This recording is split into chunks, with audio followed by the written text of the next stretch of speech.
Somalie, les Chebabs revendiquent l'attentat à la voiture piégée de samedi. Cette attaque des combattants islamistes contre un poste de contrôle de Mogadiscio a fait 81 morts.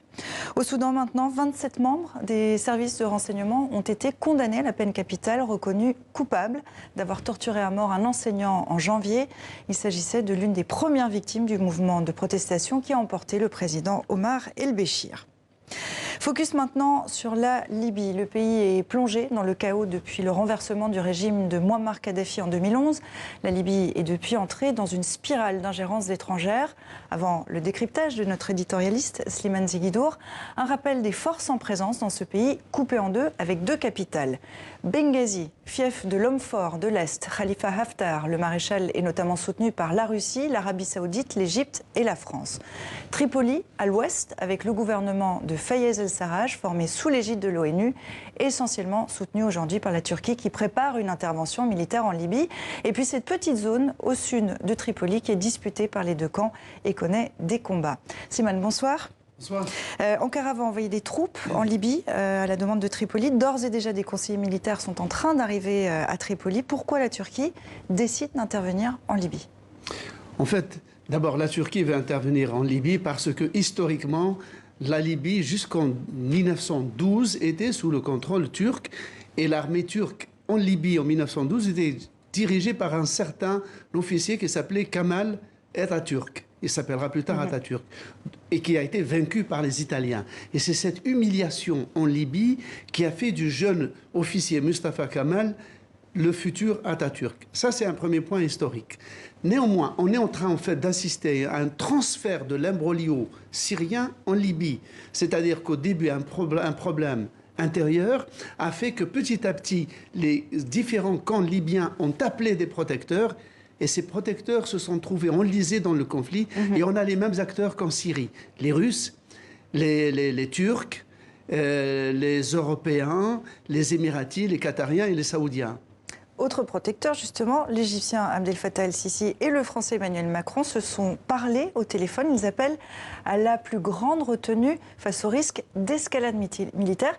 Est-ce qu'ils craignent cette entrée en jeu de la Turquie dans cette scène libyenne ?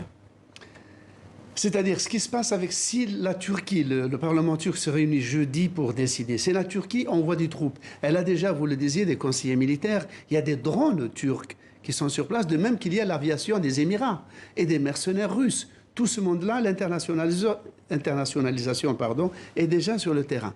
Qu'est-ce qui pourrait se passer si les troupes turques, c'est-à-dire des unités de combat, rentrent pour protéger Tripoli, donc élargir le domaine du gouvernement de Tripoli sur le reste de la Libye au détriment de l'allié des Égyptiens, le maréchal Haftar? On risque un conflit direct, frontal, entre l'Égypte et la Turquie sur le territoire libyen.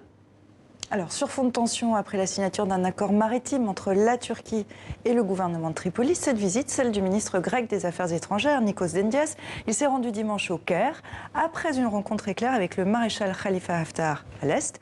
Pourquoi la Grèce s'en mêle? Eh bien, tout simplement parce que l'accord maritime que la Turquie vient de sceller avec la Libye a poussé d'abord la Turquie à élargir sa zone économique sur la mer Méditerranée, pratiquement jusqu'à frôler le territoire grec. C'est comme si la Turquie niait par cet accord toute zone économique exclusive à la Grèce. Donc c'est un véritable empiètement sur la souveraineté maritime de la Grèce. Voilà pourquoi la Grèce se sent directement agressée et prend contact immédiatement et avec Haftar et avec l'Égypte, c'est-à-dire les principaux alliés, donc, de Haftar, l'ennemi de Tripoli, l'ami des Turcs. Est-ce que ça veut dire qu'en fait, c'est tous ces équilibres maritimes dans les eaux de la Méditerranée qui aujourd'hui sont chamboulés, qui tanguent? Oui, parce que si on regarde l'accord entre la Libye et la Turquie, l'extension autoritaire par la Turquie de sa zone exclusive va directement au contact de la zone exclusive libyenne, ce qui fait que ça bouge complètement. Ça fait une espèce de canal libyano-turc qui bouge complètement la Méditerranée orientale, empêche les Grecs de se sentir chez eux et empêche éventuellement, si ça se concrétise, l'Égypte de pousser des gazoducs qui iraient ensuite vers l'Europe. C'est un véritable goulet d'étranglement, en fait.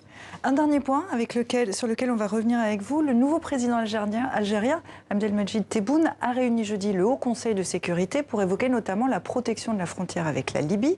Est-ce qu'on peut dire, Slimane, que c'est la stabilité de l'Afrique du Nord et du Sahel qui est en jeu d'autant plus aujourd'hui en Libye? Indéniablement. D'abord, l'Algérie a la plus grande frontière avec la Libye, 980 km. La Tunisie en a 450 à peu près. Pourquoi ça peut les déstabiliser? Non pas que le conflit militaire puisse déborder sur la Tunisie ou l'Algérie, il n'y a pas de risque.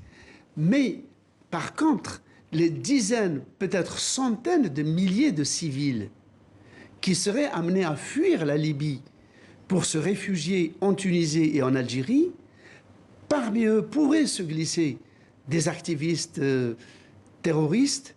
C'est par ce biais-là que la Tunisie et l'Algérie pourraient être sacrément déstabilisées. Et la situation en Libye à suivre de très près. Donc merci Slimane pour cette analyse.